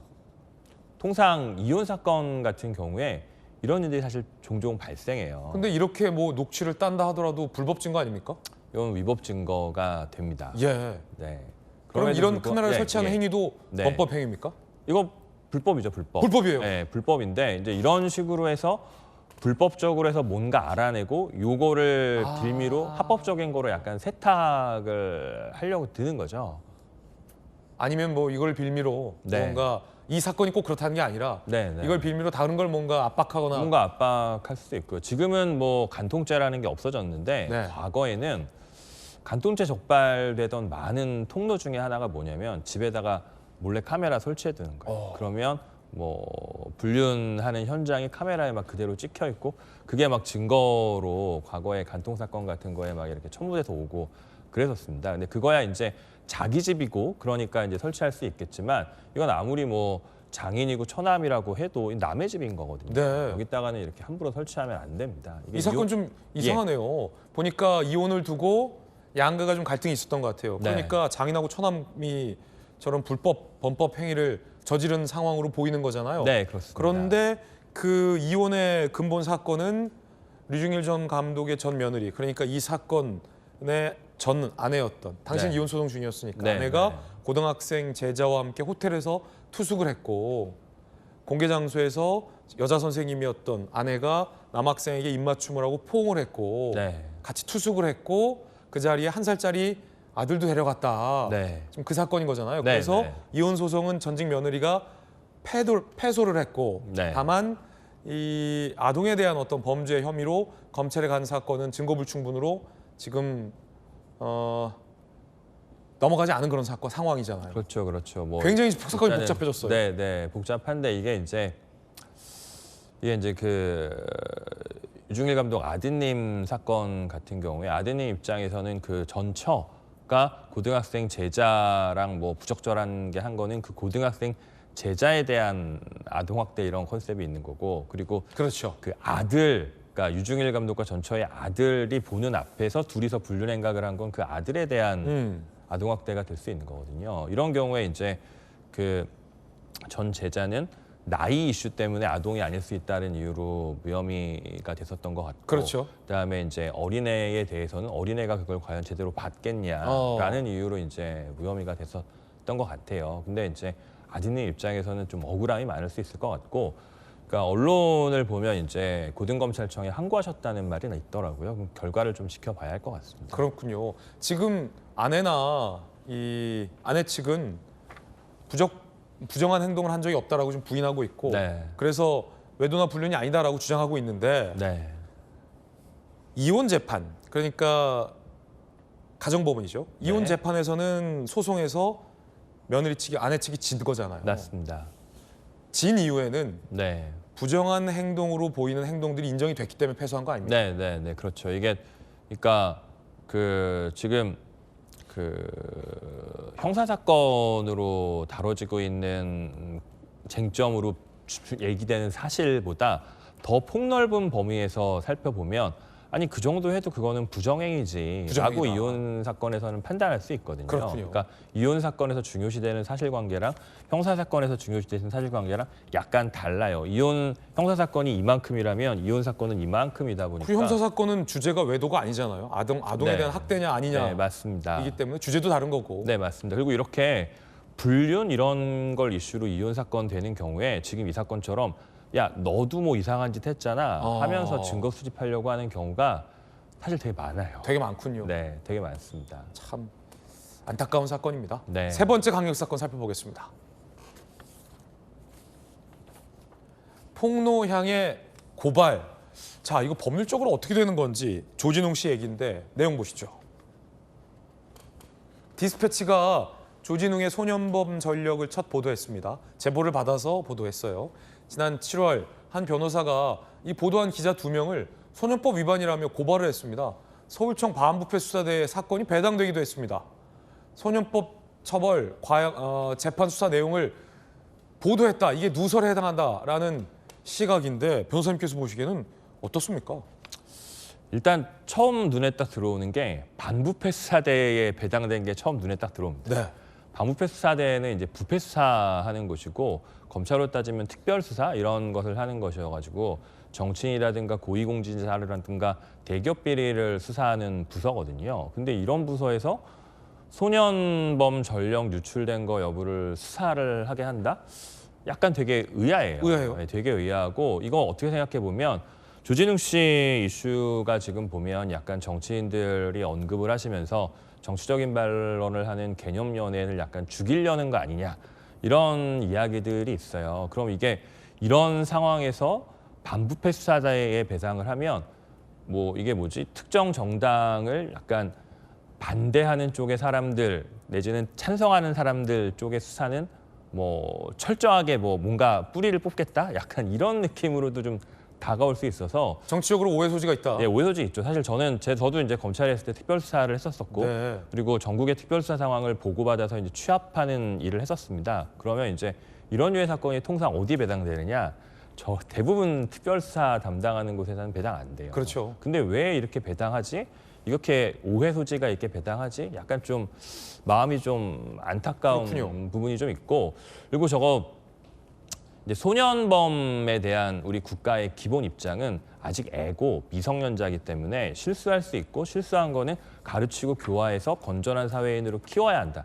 이게 소년범의 기본 정신이고 그래서 소년범에 대해서 소년 보호 사건으로 처리한 것들, 그러니까 범죄로 하지 않고 소년 보호 사건으로 한 것들은 이 소년 보호로 처분을 받은 거를 알려주지 말아라 이런 게 있어요. 그래서 그렇군요. 이 소년범에 대한 전력을 관리하는 기관은 수사나 재판 목적이 아니면 이거를 누설하면 안 됩니다. 그건 맞는데 그 기관이 누설하면 안 된다는 거지. 이 경우에는 뭐 피해자가 알 수도 있고요, 친구들이 알 수도 있고요. 그렇죠. 여러 사람이 알 수도 있어요. 그럼 그 사람들이 디스패치에 얘기했을 수도 있는 건데 이거를 그냥 이렇게 무턱대고 고발해도 되나? 이런 생각도 살짝 좀 들고 지금 보면 뭔가 국가기관이 뭔가 어떤 불법적인 소년법을 위반하는 행위를 했다는 뭔가 뚜렷한 근거도 없는데 고발이 되고 더군다나 이거는 철저하게 수사해서 압수수색이나 이런 강력한 수사를 하는 반부패 수사대에 해당된다. 이게 약간 모양은 약간 좀 모양이 안 좋다. 네, 이상해 보입니다. 예,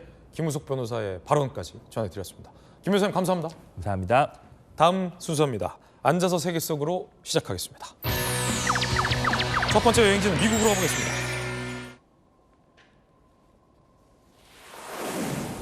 세계 최고 부자인 테슬라 CEO 일론 머스크가 이젠 최고를 넘어 지구인 최초 조만장자가 될 전망입니다.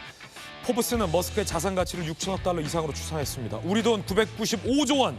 인류 역사상 순자산이 5천억 달러 이상인 사람은 없었습니다. 머스크는 이 기록 깨고 불과 몇 달 만에 6천억 달러 고지까지 올라섰습니다. 여기에 머스크가 설립한 스페이스X가 내년에 상장되면 인류 최초의 조만장자도 가능하다는 분석입니다. 그럼 2등은 누굴까요? 포브스가 집계한 2등은 구글의 공동 창업자 레리 페이지입니다. 자산이 약 2,500억 달러로 추정됩니다. 저 돈 다 쓸 수나 있을까요? 두 번째 여행지는 우크라이나로 가보겠습니다. 항구에 정박 중인 잠수함이 폭파됩니다. 러시아 항구에 군함 여러 척이 정박돼 있고 바다 아래에서 큰 폭발이 일어나 물보라같이 솟았습니다. 우크라이나는 이 장면을 자신들의 수중 드론이 러시아군의 잠수함을 타격한 것이라고 밝혔습니다. 우크라이나의 수중 드론은 우리 돈 3억, 하지만 러시아의 잠수함은 5,900억 원.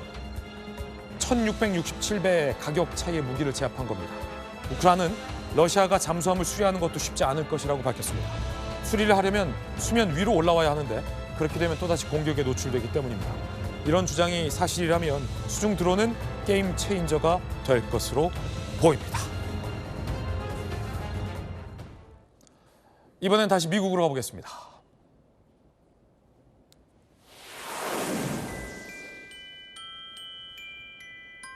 크리스마스 때만 되면 익숙하게 들리는 이 캐럴, 머라이어 캐리의 캐럴 연금송이 또 터졌습니다. 빌보드 핫백 20주 연속 1위입니다. 빌보드 차트 67년 역사상 최장기간 핫백 1위를 기록한 노래라고 합니다. 들어줘야죠, 12월 되면. 해마다 연말이면 역주행 신화를 쓰고 있습니다. 그래서 별명이 미국에서 좀비 캐럴이란 별명까지 붙었다고 합니다. 시즌에 특화된 곡으로 30년 넘게 듣다 보니 대중은 산타크로스만큼 친근한 곡이란 반응도 나오고 있는데 머라이어 캐리가 해마다 벌어들이는 수익이 50억, 지난해 기준 누적 수익이 무려 이 곡으로 얼마일까요, 여러분? 1,500억 원이라고 합니다. 지금까지 앉아서 세계 속으로였습니다. 대단하네요. 저희들은 60초 광고 보고 돌아오겠습니다. 잠시 후에 뵙죠. 네, 오늘 저희가 준비한 소식 모두 다 전해드렸습니다. 잠시 후 아래의 주소에서 김진의 더 라방이 시작됩니다. 최고의 전문가들이 여러분을 기다리고 있습니다. 잠시 후에 뵙죠. 오늘 하루는 분명 어제보다 나을 겁니다. 좋은 하루 되십시오. 고맙습니다.